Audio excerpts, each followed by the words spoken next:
ರೀತಿಯಲ್ಲಿ ಈ ಮಲ್ಲಿಕ್ಕು ಉದಯ್ ಹಾಗೆ ಧೀರಜ್ ಅವರು ಅನೇಕ ಬಾರಿ ಅವ್ರ ವಾದ ಸರ್ ಇದು ನಂದಲ್ಲ, ಅನೇಕ ಬಾರಿ ನಾವು ವಿಚಾರಣೆಗೆ ಹಾಜರಾಗಿದ್ವಿ, ಮಂಪರು ಪರೀಕ್ಷೆಗೂ ಒಳಗಾಗಿದ್ವಿ.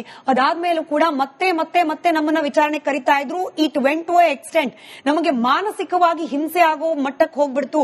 ಹಾಗಾಗಿ ನಾವು ಸ್ಟೇ ತಂದ್ವಿ ಅಂತಂದಾಗ ಕುಂಬಳಕಾಯಿ ಕಳ್ಳ ಅಂದ್ರೆ ಹೆಗ್ಲೆ ಯಾಕೆ ಮುಟ್ಕೊಳ್ತಾರೆ ಅಂತ ಕೇಳುವವರು ಇವತ್ತು ಅವರು ಕೂಡ ಕುಂಬಳಕಾಯಿ ಕಳ್ಳ ಅಂತ ಹೆಗ್ಲೆ ಯಾಕೆ ಮುಟ್ಕೊಳ್ತಿದ್ದಾರೆ. ನಾನು ಅದ್ರ ಬಗ್ಗೆ ಕೂಡ ಇಲ್ಲೇನೆ ಕೇಳಿದೀರಾ ನೀವು ನೋಡಿ. ಅವ್ರು 3 ಜನರನ್ನ ಒಳ ಉಡುಪನ್ನ ಪೊಲೀಸರು ರಿಕವರಿ ಮಾಡಿಲ್ಲ. ಆ 3 ಜನನೇ ಸಂತೋಷ್ ರಾವನ್ನ ಬಂಧಿಸಿ ಪೊಲೀಸರಿಗೆ ಹ್ಯಾಂಡ್ ಓವರ್ ಮಾಡಿ ಅವ್ರು ನೋಡಿದ್ರ ಅಲ್ಲ ನಾನು ಬರೀ ನೋಡಿದ್ರ ಸ್ಟೇ ತಗೊಂಡಿರೋದ್ರ ಬಗ್ಗೆ ಓಕೆ ಅವ್ರು ನೋಡಿದ್ರ ವೈ ಶುಡ್ ದೇ ಅರೆಸ್ಟ್ ಅವ್ರ ಹೆಸರು ನಾನ್ ತೆಗ್ದಿಲ್ಲ. ಇಲ್ಲ ಇಲ್ಲ ಅವ್ರ ಹೆಸರು ನಾನ್ ತೆಗ್ದಿಲ್ಲ, ತಾವು ತೆಗ್ದಿದ್ದು. ಅವರು ಸಂತೋಷ್ ರಾವನ್ನ ಮಾರನೇ ದಿವಸ ಹಿಡಿದು ಪೊಲೀಸರಿಗೆ ಹಿಂಗ್ ಕೊಡ್ತಾರೆ. ಅವ್ರ ಸಾಕ್ಷಿನ ಅವರು ಇದು ಟ್ರಯಲ್ ನ ಭಾಗ ಸರ್. ನಾನ್ ಕೇಳ್ತಿರೋದು ಸ್ಟೇ ಭಾಗ ಮಾತ್ರ. ಇವ್ರು 3 ಜನಕ್ಕೆ ಹೆಂಗೆ ಕಾನೂನಲ್ಲಿ ಸ್ಟೇ ತಗೊಳ್ಳಿಕ್ಕೆ ಕಣ್ಣಲ್ಲಿ ಬೆಣ್ಣೆ ಒಂದ್ ಕಣ್ಣಲ್ಲಿ ಸುಣ್ಣ. ಪ್ರಶ್ನೆ ಕೇಳ್ತಾ ಇದೀನಿ ನಿಮಗೆ. ಎಲ್ಲ 2 ಕಣ್ಣಿಗೆ ಬೆಣ್ಣೆ. ನಾನು ಇನ್ನೂ ಒಂದ್ ಹೇಳ್ತೀನಿ ಸರ್, 3ನೇ ಕಣ್ಣಿಂದು ಮಾತನಾಡ್ಬಿಡ್ತೀನಿ ನೋಡಿ. ನಿಮ್ಮದೇ ಮಾತುಗಳು ನೀವೊಂದ್ ಸೋಷಿಯಲ್ ಮೀಡಿಯಾದಲ್ಲಿ ಕುತ್ಕೊಂಡು ಹೇಳ್ತೀರಿ. ಕಲ್ಲಡ್ಕ ಪ್ರಭಾಕರ್ ಭಟ್ ಸ್ಟೇ ತಗೊಳ್ತಾರೆ, ಸಿ.ಟಿ. ರವಿ ಸ್ಟೇ ತಗೊಳ್ತಾರೆ, ಹರೀಶ್ ಪೂಂಜಾ ಸ್ಟೇ ತಗೊಳ್ತಾರೆ. ಹಿಂಗೆ ಎಲ್ಲರ ಮೇಲೂ ಕೂಡ ಪ್ರಕರಣಗಳು ದಾಖಲಾಗ್ತಾ ಬಂದಾಗ ಎಂಕ್ವೈರಿ ಕರೆದಾಗ ಸ್ಟೇ ತಗೊಳ್ತಾ ಹೋದ್ರೆ ಇನ್ವೆಸ್ಟಿಗೇಟಿವ್ ಆಫೀಸರ್ ಇನ್ವೆಸ್ಟಿಗೇಷನ್ ಹೆಂಗ್ ಮಾಡ್ತಾರೆ ಕೇಳಿದ್ ನೀವೇ ಸರ್. ಇವಾಗ ನಾನು ಇದೇ ಪ್ರಶ್ನೆ ನಿಮಗೆ ಕೇಳ್ತೀನಿ. ನಾನು ಅದನ್ನೇ ಕೇಳ್ತಿದ್ದೀನಿ. ಎನ್ಕ್ವೈರಿ ಕರೆದ ತಕ್ಷಣ ನಾವು ಸ್ಟೇ ತಗೊಳ್ತೀವಿ. 9ಕ್ಕೆ ಹೋಗಿದ್ದಾರೆ. Asking you why not? What is the case registered? Why you are issuing notice? ನಿಮಗೂ ಗೊತ್ತಿಲ್ಲ, ನಮಗೂ ಗೊತ್ತಿಲ್ಲ. 2ನೇ ಬಾರಿಗೆ 183 ಅಡಿಯಲ್ಲಿ ಕೇಸ್ ಇವ್ರು ಕೋರ್ಟ್ಗೆ ಹೋಗ್ಬಾರ್ದು. ಈಗ ಕಲ್ಲಡ್ಕ ಪ್ರಭಾಕರ್ ಹೋಗ್ಬೋದು, ಜೈನ್ಗಳು ಹೋಗ್ಬೋದು, ಎಲ್ರು ಹೋಗ್ಬೋದು. ತಿಮ್ಮರೋಡಿ ಮಠನ್ ಅವರು ಕೋರ್ಟ್ಗೆ ಹೋಗ್ಬಾರ್ದ? ಹೋಗ್ಲೇಬೇಕು. ನಾನು ಅದನ್ನೇ ಕೇಳ್ತಿರೋದು. ಅವ್ರು ಹೋದ್ರು ಅವಕಾಶ ಇದೆ, ಇವ್ರು ಹೋದ್ರು ಅವಕಾಶ ಇದೆ. ಇವ್ರು ಹೋದಾಗ ಹೆಂಗ್ ಸಮರ್ಥಿಸ್ಕೊಳ್ತಿದ್ದೀರಿ? ಅವ್ರು ಹೋಗಿದ್ದನ್ನು ಸಮರ್ಥಿಸ್ಕೊಳ್ಬೇಕಾಗಿತ್ತು. ನಿಮ್ಮದೇ ವಾದದಲ್ಲಿ ಕರೆಕ್ಟ್ ಅಂತ ಹೇಳ್ಬೇಕಾ? ಸ್ಟೇ ಕೊಡೋಕೆ ಆಪ್ಷನ್ ಇದೆ ಅಂತ ನೂರು ಸತಿ ಆ ಹೆಣ್ಮಗಳಿಗೆ ಮೇಲೆ ನೋಡಿ. ಹೆಣ್ಣು ಮಗಳಂದ್ರೆ ಅದು ಹಿಂದೂ ಇರ್ಲಿ, ಕ್ರಿಶ್ಚಿಯನ್ ಇರ್ಲಿ, ಮುಸ್ಲಿಂ ಇರ್ಲಿ, ಎಲ್ಲರೂ ಅಕ್ಕ ತಂಗಿರೆ 100% ಅಲ್ವಾ? ಮುಸ್ಲಿಮು ಹೆಣ್ಣು ಮಕ್ಕಳಿಗೆ ಗಂಡಂದ್ರೆ ಇಲ್ಲ, ನಿರಂತರ ಗಂಡ. ಒಂದೊಂದು ದಿವಸ ಒಂದೊಂದು ಗಂಡ, ನಿರಂತರ ಗಂಡ ಕೊಟ್ಟಿದ್ದೆ ನಾವೊಂದು ಹೇಳಿದ್ರೆ ಅದಕ್ಕೂ ಸ್ಟೇ ಕೊಟ್ಬಿಟ್ರೆ ಹೆಂಗೋ? ಇನ್ನೊಂದು ಕೇಸ್ ನೀವು ಹೆಸರು ಹೇಳಿದ್ರು, ಅದರಲ್ಲಿ ಪೊಲೀಸ್ ಸ್ಟೇಷನ್ ನುಗ್ಗಿ ಬಾಂಬ್ ಇಟ್ಟಿರೋನಿಗೆ ಬಂಧಿಸ್ಕೊಂಡು ಹೋದ್ರೆ ಸಬ್ ಇನ್ಸ್ಪೆಕ್ಟರ್ ಗಲ್ಲಾಪಟ್ಟಿ ಹಿಡಿದು ಅವನ್ನ ಗುದ್ದಿ ಹೊರಗೆ ತಂದಿದ್ದಾರೆ. ಒಂದು ಊರಿಗೆ ಹೋಗಿ ಅಲ್ಲಿ ಕೋಮು ಪ್ರಚೋದನೆ ಮಾತಾಡ್ತಾರೆ. ಇದಕ್ಕೆ ಸ್ಟೇ ಕೊಟ್ರೆ ಏನಾಗುತ್ತೆ? ಆರ್ಟಿಕಲ್ 51A ಸೈಂಟಿಫಿಕ್ ಟೆಂಪರ್ ಇರಬೇಕು. ಅವ್ರದ್ದು ಫೇತ್ ಅವ್ರದ್ದು, ನನ್ನ ಫೇತ್ ನನ್ನ, ಅದಕ್ಕೆ ದ್ವೇಷದ. ಇಲ್ಲಿ ಬೇರೆ ವಿಷಯ. ಇಲ್ಲಿ you are talking about the nature of the crime. Let me also bring down to this. ಈ ಕೇಸನ್ನು ಅಲ್ಲಿಗೆ ತಗೊಂಡು ಹೋಗೋ ಪ್ರಯತ್ನ ಮಾಡ್ತಿದ್ದೀನಿ ಸರ್. ಆಸ್ ಐ ಸೆಡ್, ನಾನೇನು ಲಾ ಎಕ್ಸ್ಪರ್ಟ್ ಅಲ್ಲ, ಬಟ್ ಸ್ಟಿಲ್ ನೀವು ಹೆಣ್ಣು ಮಕ್ಕಳ ಎಮೋಷನ್ ಬಗ್ಗೆ ಮಾತನಾಡಿದ್ರಿ, ನಾನು ಧಾರ್ಮಿಕ ಎಮೋಷನ್ ಬಗ್ಗೆ ಮಾತನಾಡ್ತೀನಿ. ಪ್ರಕರಣ ನಡೀತಾ ಇರುವಾಗ ಧರ್ಮಸ್ಥಳವನ್ನ ಮಾಸ್ ಬರಿಯಲ್ ಗ್ರೌಂಡ್, ಕಾಮಾಂಧರು, ಹೆಣ್ಣು ಮಕ್ಕಳ ಮೇಲೆ ನಿರಂತರವಾಗಿ ಅತ್ಯಾಚಾರ ಮಾಡಿದವರು, ಹೀಗೆ ಮಾತನಾಡಿದಾಗ ಅಲ್ಲಾಗಿದ್ದು ಸರ್ ಧಾರ್ಮಿಕ ಭಾವನೆಗಳಿಗೆ ಧಕ್ಕೆ. ನೀವು ಅದನ್ನ ಧಾರ್ಮಿಕ ಪ್ರಚೋದನೆ ಅಂತ ಕರೆಯೋದಾದ್ರೆ ಇದನ್ನ ಹೆಂಗೆ ಧಾರ್ಮಿಕ ಪ್ರಚೋದನೆ ಅಂತ ಅನ್ನೋದಿಲ್ಲ. ಅಲ್ಲ, ನನಗೆ ಅರ್ಥ ಮಾಡಿ. ಕಲ್ಲಡ್ಕ ಪ್ರಭಾಕರ ಭಟ್ರು ಮಾಡಿದ್ದು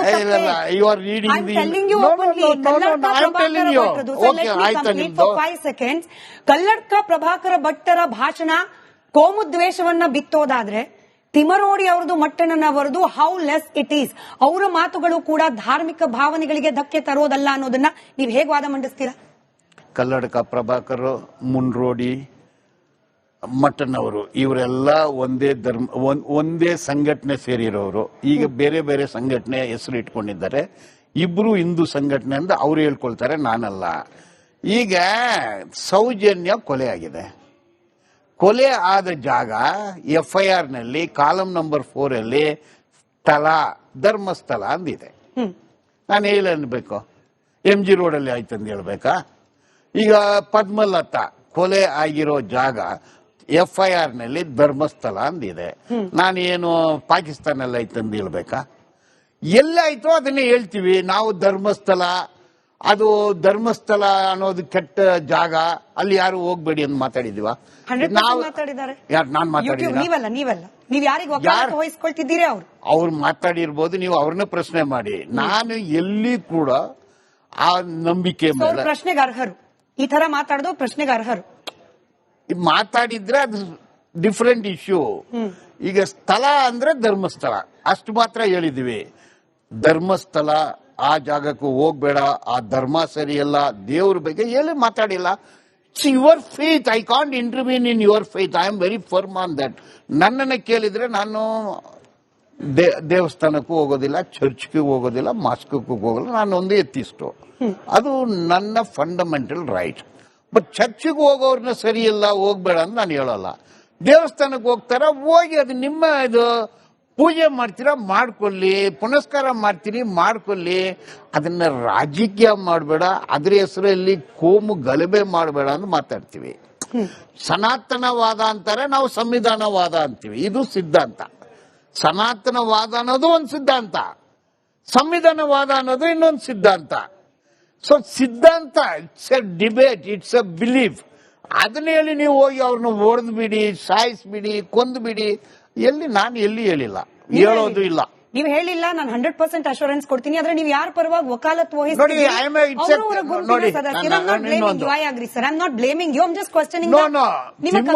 ನಾನು ಒಂದು ಸಂಘಟನೆ ಅವರಲ್ಲ.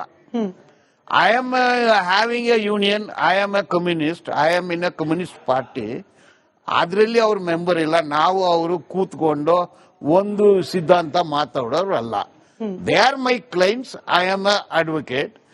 ಬಂದ್ರು ಅದನ್ನ ಓದಿದ್ರೆ ಇಷ್ಟೆಲ್ಲ ಅಲ್ಲಿ ಲ್ಯಾಕುನಾಸ್ ಇತ್ತು, ಅದನ್ನೇ ಬರ್ದೆ. ಬಟ್ ಫೇತ್ ಮೇಲೆ ಬೇರೆದ ಮೇಲೆ ನಾನು ಏನು ಬರ್ದಿಲ್ಲ, ಎಲ್ಲಾಗ್ಲೂ ಬರ್ದಿದ್ರು 100% ಸರ್. ಅದರ ಜೊತೆಗೆ ನೀವಾಗ್ಲೇ ಹೇಳ್ತಾ ಇದ್ದಾಗೆ ಒಂದಷ್ಟು ಏನು ಸೆಕ್ಷನ್ ಗಳನ್ನ ಆಡ್ ಮಾಡಿದ ವಿಚಾರವನ್ನ ಮಾತನಾಡ್ತಾ ಇದ್ದೀವಿ. Section 336, 230, 231, 229, 27, 28, 40, 36, 33 so on. ನಿಮ್ಮ ಪ್ರಕಾರ ಇದೆಲ್ಲವೂ ಕೂಡ ಅಡಿಷನಲ್ ಆಗಿ August 23, if I am right, August 23ನೇ ತಾರೀಕು ಆಡ್ ಮಾಡಿದ್ರು. ಅದಾದ್ಮೇಲೆ ಪ್ರಕರಣದ ದಿಕ್ಕೆ ಬದಲಾಗ್ತಾ ಹೋಯ್ತು. ಈ ಸೆಕ್ಷನ್ ಗಳನ್ನ ಆಡ್ ಮಾಡ್ಲಿಕ್ಕೆ ಬೇಸೇ ಇಲ್ಲ. ಈ ಸೆಕ್ಷನ್ ಗಳನ್ನ ಆಡ್ ಮಾಡಿರೋದು ಅನ್ಲಾಫುಲ್ ಅಥವಾ ಲಾಗೆ ವಿರುದ್ಧವಾಗಿ ಅನ್ನೋದು ನಿಮ್ ವಾದ ಆಗಿದೆ. ಪ್ರಕರಣದ ತನಿಖೆ ಆಗಿ ಈ ಪ್ರಕರಣದ ಟ್ರಯಲ್ ಅಂತ ಪ್ರಾರಂಭ ಆದ ಸಂದರ್ಭದಲ್ಲಿ ಅಲ್ಲೂ ಕೂಡ ಅವಕಾಶ ಇತ್ತು ಇದನ್ನೆಲ್ಲ ಪ್ರಶ್ನೆ ಮಾಡ್ಲಿಕ್ಕೆ. ನಿಜವಾಗ್ಲೂ ಕೂಡ SIT ವಿವೇಚನೆಯನ್ನ ಬಳಸದೆ, 5 ಸೆಕೆಂಡ್, ನಿಜವಾಗ್ಲೂ ಕೂಡ SIT ಅಧಿಕಾರಿಗಳು ವಿವೇಚನೆಯನ್ನ ಬಳಸದೆ ಎಲ್ಲಾ ಸೆಕ್ಷನ್ ಗಳನ್ನ ಆಡ್ ಮಾಡಿದಿದ್ರೆ ಅವ್ರಿಗೇನೆ ಸೆಟ್ ಬ್ಯಾಕ್ ಆಗ್ತಾ ಇತ್ತು ಕೋರ್ಟ್ ನಲ್ಲಿ. You are helping them indirectly. ನೋಡಿ ಮೇಡಮ್, ಎಲ್ಲಾ ಮಾಧ್ಯಮದಲ್ಲಿ ನಾನು ಫೋನ್ ತಗೊಂಡು ಅಲ್ಲಿರೋ 4 IPS ಆಫೀಸರ್ಗೆ ಫೋನ್ ಮಾಡಕ್ಕಾಗತ್ತಾ? ನನಗೂ ಅವ್ರಿಗೆ ಏನ್ connection? I am not a advisor. ಅವ್ರಿಗೆ ಪಬ್ಲಿಕ್ ಪ್ರಾಸಿಕ್ಯೂಟರ್ಸ್ ಇದ್ದಾರೆ, ಲಾ ಡಿಪಾರ್ಟ್ಮೆಂಟ್ ಇದೆ, ಲಾ ಸೆಕ್ರೆಟರಿಗಳು ಇದ್ದಾರೆ. I am not an agent. ನಾನ್ ಮಾಧ್ಯಮದಲ್ಲಿ ಹೇಳಿದೆ ಇದೆಲ್ಲ ತಪ್ಪು ಮಾಡ್ತಾ ಇದ್ದಾರೆ ಎಂದು. ಜನಶಕ್ತಿ ಮೀಡಿಯಾದಲ್ಲಿ ಹೇಳಿದ್ದೀನಿ, ಬೇರೆ ಬೇರೆ ಮೀಡಿಯಾದಲ್ಲಿ ರಾಂಗ್ ಡೈರೆಕ್ಷನ್ ಅಲ್ಲಿ ಹೋಗ್ತಾ ಇದೆ ಅಂತ ಹೇಳಿದ್ದೀನಿ ನಾನು. ನನ್ನ ಹತ್ರ ಯಾರು ಬಂದು ಇದನ್ನ ಫೈಟ್ ಮಾಡಿ ಎಂದು ಬಂದಿಲ್ಲ. ನಾನು ಬನ್ನಿ ನಾನು ಕೇಸ್ ಹಾಕ್ತೀನಿ ಅಂತ ಹೋಗೋಕ್ಕಾಗತ್ತಾ? Then I am not a case hunter. ನಿಮ್ ಪ್ರಕಾರ ಯಾಕೆ ಈ ಸೆಕ್ಷನ್ ಗಳನ್ನು ಹಾಕಿರಬಹುದು? ಅದೇ ನಾನು 2 ಹೇಳ್ತೀನಿ. ಒಂದು ಗೊತ್ತಿಲ್ವಾ, ಇಲ್ಲ ಗೊತ್ತಿದ್ದು ಉದ್ದೇಶಪೂರ್ವಕವಾಗಿ ತಪ್ಪು ಮಾಡಿದ್ದಾರೆ. ಈಗ ಸೆಕ್ಷನ್ಸ್ ತಾವು ಏನೆಲ್ಲ ಓದಿದ್ರಿ, ನೀವು ಗೂಗಲ್ ಮಾಡಿ 215 ಓದಿ, BNSS 215. ಈ ಸೆಕ್ಷನ್ಸ್ ಎಲ್ಲ ಅಲ್ಲಿದೆ. ಈ ಸೆಕ್ಷನ್ ಅಲ್ಲಿರೋದು ಏನ್ ಮಾಡಬೇಕು ಅಂದು 379 BNSS ಅಲ್ಲಿ ಇದೆ. ನೀವು ನಾನ್ ಕಾಗ್ನಿಸಬಲ್ ಅಫೆನ್ಸ್ ನ್ಯಾಯಾಧೀಶರು ಮಾಡೋದು. ಈಗ ಇನ್ನೇ ಜುಡಿಷಿಯಲ್ ಪ್ರೊಸೀಡಿಂಗ್, ಕೋರ್ಟ್ ಅಲ್ಲಿ ಪ್ರೊಸೀಡಿಂಗ್ ಆಗ್ತಿರುತ್ತೆ. ಈಗ ಇದೇ ಮುಸ್ಕದಾರಿ, ಇವನು ನ್ಯಾಯಾಧೀಶರ ಮುಂದೆ ಹೇಳಿಕೆ ಕೊಟ್ಟಿದ್ದಾನೆ, ಅದನ್ನ 183 ಸ್ಟೇಟ್ಮೆಂಟ್ ಅಂತ ಹೇಳ್ತೀವಿ. ಅವನು ಕೋರ್ಟ್ಗೆ ಕೇಸ್ ನಡೀತಿರುವಾಗ ಅದಕ್ಕೆ ವಿರೋಧವಾಗಿ ಹೇಳಿದ್ರೆ ಈ ಸೆಕ್ಷನ್ಸ್ ಬರುತ್ತೆ. ಇನ್ನ ಚಾರ್ಜ್ ಶೀಟೇ ಹಾಕಿಲ್ಲ, ಈ ಪರ್ಜುರಿ ಹೆಂಗ್ ಬರುತ್ತೆ? ನೀವು ಪರ್ಜುರಿ ಅಂದ್ರೆ ಅವ್ನು ಸುಳ್ಳು ಹೇಳಿದಾನೆ ಅಂತ ಹಾಕಿದೀರಾ. ನೀವು ತನಿಖೆ ರಿಪೋರ್ಟೇ ಕೊಟ್ಟಿಲ್ಲ, ಸುಳ್ಳು ಹೇಳಿದಾನೆ, ಸೆಕ್ಷನ್ಸ್ ಹೆಂಗೆ ಆಡ್ ಮಾಡ್ತೀರಾ? ಸೆಕ್ಷನ್ ಗಳೆಲ್ಲ ಹಾಕಿರೋದು ಆಸ್ ಅ ಲಾಯರ್ ಹೇಳಿ, ಹಾಗೆ ನಮ್ಮ ವೀಕ್ಷಕರ ಅಂಡರ್ಸ್ಟ್ಯಾಂಡಿಂಗಿಗೂ ಹೇಳಿ, ಇದೆಲ್ಲ ಚಿನ್ನಯ್ಯನ ಸ್ಟೇಟ್ಮೆಂಟ್ ನ ಆಧಾರದ ಮೇಲೆ ಚಿನ್ನಯ್ಯನೇ ದಾಖಲು ಮಾಡಿರುವ ಕೇಸ್ಗೆ ಸಂಬಂಧಪಟ್ಟಂತೆ ದಾಖಲಾಗಿರುವ ಸೆಕ್ಷನ್ ಇಲ್ಲ. ಇದು SIT-ನವರು ಇದನ್ನ ಅಳವಡಿಸ್ತಾರೆ, ಯಾವ ಕಾರಣ ಗೊತ್ತಿಲ್ಲ. ಚಿನ್ನಯ್ಯ ಇದನ್ನ ಹೇಳಿ, upon Chinnaya second 183 statement. No, the law says it should be before the judicial court. Court ಮುಂದೆ ಹೋಗಿದ್ರಲ್ಲ ಸರ್, ಚಿನ್ನಯ್ಯನ್ ಸ್ಟೇಟ್ಮೆಂಟ್ ಜಡ್ಜ್ ಮುಂದೆ ರಿಜಿಸ್ಟರ್ ಟ್ರಯಲ್, ಆಗಿರೋದು. During the course of trial. ಸರಿ, 215 ನಿನ್ನೆ ನಾನು ಕೋರ್ಟ್ ಅಲ್ಲಿ ಇದನ್ನೇ 215 ಓದ್ದೆ, 379 ಓದ್ದೆ. ಅಲ್ಲಿ ಅದಕ್ಕೇನು ಕೌಂಟ್ರೇ ಮಾಡಿಲ್ಲ ಸ್ಟೇಟ್ನವರು. ನೋಡಿ ಯಾಕೆ ಮಾಡಿದ್ದಾರೆ. ಈಗ ನಾನು ಡೇ 1 ಅದರಲ್ಲಿ ಪಾರ್ಟ್ ಆಫ್ ಇಟ್ ಅಲ್ಲ. I never went to Mangaluru, I never went to ಧರ್ಮಸ್ಥಳನೇ ನಾನು ನೋಡಿಲ್ಲ. ಕೇಸು ನನ್ನ ಹತ್ರ ಬಂದಿದ್ದು ಸಂಡೇ, ಅವ್ರು ಬಂದ್ರು, ಸರ್ ಹಿಂಗಿದೆ ಅಂದ್ರು. ಆಯ್ತಪ್ಪ, ನೀವು ಕೇಸ್ ಹಾಕೋಕೆ ಸಾಧ್ಯತೆ ಇದೆ, ಸಪೋಸ್ ನಾಟ್ ಪಾಸಿಬಲ್ ಅಂದ್ರೆ ಆಗೋದಿಲ್ಲ ಅಂತ ಹೇಳಿರೋನು. ನಾನು ಯಾರಾಗ್ಲೂ ಬಂದ್ರೆ ಇದು ಆಗುತ್ತೆ ಅಂತ ಹೇಳ್ತೀನಿ, ಇದು ಆಗೋದಿಲ್ಲ ಅಂತ ಹೇಳ್ತೀನಿ. ನಾನು ಇನ್ಕಮ್ ಟ್ಯಾಕ್ಸ್ ಕೇಸ್ ಬಂದ್ರೆ ಇದು ನನ್ಗೆ ಗೊತ್ತಿಲ್ಲ ಅಂತ ಹೇಳ್ತೀನಿ. ಸೊ ಕ್ರಿಮಿನಲ್ ಸೈಡ್ ನಾನು ಪ್ರಾಕ್ಟೀಸ್ ಮಾಡ್ತೀನಿ, ಇದು ಗೊತ್ತಿದೆ. ನೀವು ಯಾವ ಸೆಕ್ಷನ್ ಹೇಳಿ ಹಂಗೆ ಹೇಳ್ತೀನಿ ನಾನು. ಸರಿ, ಈ ಸೆಕ್ಷನ್ ಗಳನ್ನ ಹಾಕಿರೋದು ಚಿನ್ನಯ್ಯನಿಗೆ ಅಪಾಯ ಆಗ್ಬೇಕು. ಯಾಕಂದ್ರೆ ನಮಗ್ ಗೊತ್ತಿರೋ ಹಾಗೆ ಈ ಪ್ರಕರಣದಲ್ಲಿ ಸಾಕ್ಷಿದಾರನಾಗಿ ಹೋದವನು ಆರೋಪಿ ಸ್ಥಾನದಲ್ಲಿ ನಿಂತಿರೋದವನು. ಇಲ್ಲ ಸರ್, ನನ್ನ ಪ್ರಶ್ನೆ ಕಂಪ್ಲೀಟ್ ಆಗ್ಬಿಡಿ. ಈಗ ರೆಪ್ಯುಟೇಷನ್ ಹಾಳು ಮಾಡಿದ್ರು, ಸುಳ್ಳು ಸುದ್ದಿಯನ್ನ ಕೊಟ್ರು, ಹಾಗೆ ತನಿಖೆಗೆ ಸುಳ್ಳು ಮಾಹಿತಿಯನ್ನ ಕೊಟ್ಟು ತನಿಖೆಯ ಹಾದಿಯನ್ನ ತಪ್ಪಿಸಿದ್ರು. ಇಂಥ ಸೆಕ್ಷನ್ ಗಳಲ್ಲಿ ಕೇಸ್ ದಾಖಲು ಮಾಡಿದ್ರು ಕೂಡ ಅದ್ರ ಆಪತ್ತಾಗಬೇಕಾಗಿರೋದು ಚಿನ್ನಯ್ಯನಿಗೆ. ಇದು ಯಾಕೆ ಚಿನ್ನಯ್ಯನ ವಿರುದ್ಧವಾಗಿ ಹೋಗ್ತಾ ಇರುವ ಪ್ರಕರಣವನ್ನ ಮಟ್ಟಣ್ಣನವರವರು, ತಿಮರೋಡಿ ಅವರು, ವಿಠಲ್ ಗೌಡ, ಜಯಂತ್ ಅವರು ತಮಗ ಅಪಾಯ ಆಗಬಹುದು ಅಂತ ಹೇಳಿ ಊಹಿಸ್ಕೊಳ್ತಿರೋದು ಯಾಕೆ? ನೋಟಿಸ್ 10 ನೋಟಿಸ್ ಅವ್ರಿಗೆ ಕೊಟ್ಟಿದ್ದಾರೆ. ಚಿನ್ನಯ್ಯನಿಗೆ ಲಾಯರೇ ಇಲ್ಲ. ಚಿನ್ನಯ್ಯನಿಗೆ ಲಾಯರ್ ಇದ್ದಿದ್ರೆ ಅವ್ನ್ ಜೈಲಿಗೆ ಯಾಕೆ ಹೋಗ್ತಾನೆ? ಇದು ಕೇಸೇ ಬಂದು ಕಾನೂನು ಬಾಹಿರ ಇದೆ. ಅವ್ನು ಎಲ್ಲಿದ್ದಾನೆ ಈಗ? ಜೈಲಲ್ಲಿ ಇದ್ದಾನೆ. ಇದೇ ಶ್ರೀಮಂತರಿದ್ರೆ ಜೈಲಲ್ಲಿ ಇರ್ತಾರ? ಕೊಲೆ ಮಾಡಿಬಿಟ್ಟು ಇದೇ ಸಾಮಾನ್ಯ ಯೂಶಲಿ ಜಾತಿ ಬಳಸಲ್ಲ ಸರ್, ಬಟ್ ಈ ವಿಚಾರದಲ್ಲಿ ಬಹಳ ಚರ್ಚೆ ಆಗ್ತಿರೋದ್ರಿಂದ ಇದೇ ಸಾಮಾನ್ಯನಾದ ಬಡವನಾದ ದಲಿತ ಸಮುದಾಯಕ್ಕೆ ಸೇರಿದ ಚಿನ್ನಯ್ಯನಿಗೆ ಅಲ್ವಾ ಸರ್ KV ಧನಂಜಯ್ ಅಂತ ಲಾಯರ್ ಸಿಕ್ಕಿದ್ದು? ಈಗ ಲಾಯರ್ ಇಲ್ಲ. ಕೇಳ್ಬೇಕು, ಅವ್ರಿಗೆ ಫೋನ್ ಮಾಡಿ ಕೇಳಿ, ಯಾಕೆ ಸರ್ ಬಿಟ್ರಿ ಅಂತ ಕೇಳಿ. ನೋಡಿ, KV ಧನಂಜಯ ಲಾಯರ್ ಇದ್ರು, ಡೆಲ್ಲಿಗೂ ಹೋದ್ರು. ಅವರು ಮಂಗಳೂರಿಗೆ ಹೋದಾಗ ಜೊತೆನಲ್ಲಿ ಲಾಯರ್ಗಳಿದ್ರು. ಯಾವಾಗ ಕುದುರೆ ಹಿಂದ್ಗಡೆ ಬಂದು ಗಾಡಿ ಮುಂದೆ ಹೋಯ್ತೋ ಅವರು ಬಿಟ್ಟು ಬಂದಿದ್ದಾರೆ ಎಂದು ಕಾಣ್ತಾ ಇದೆ.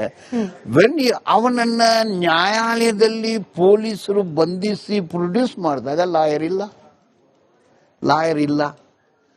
ಸ್ಥಳೀಯ ಲಾಯರು ಯಾರು ಇಲ್ಲ. ನನ್ನನ್ನು ಯಾರು ಕಾಂಟ್ಯಾಕ್ಟ್ ಮಾಡಿಲ್ಲ. ಆಯ್ತಾ?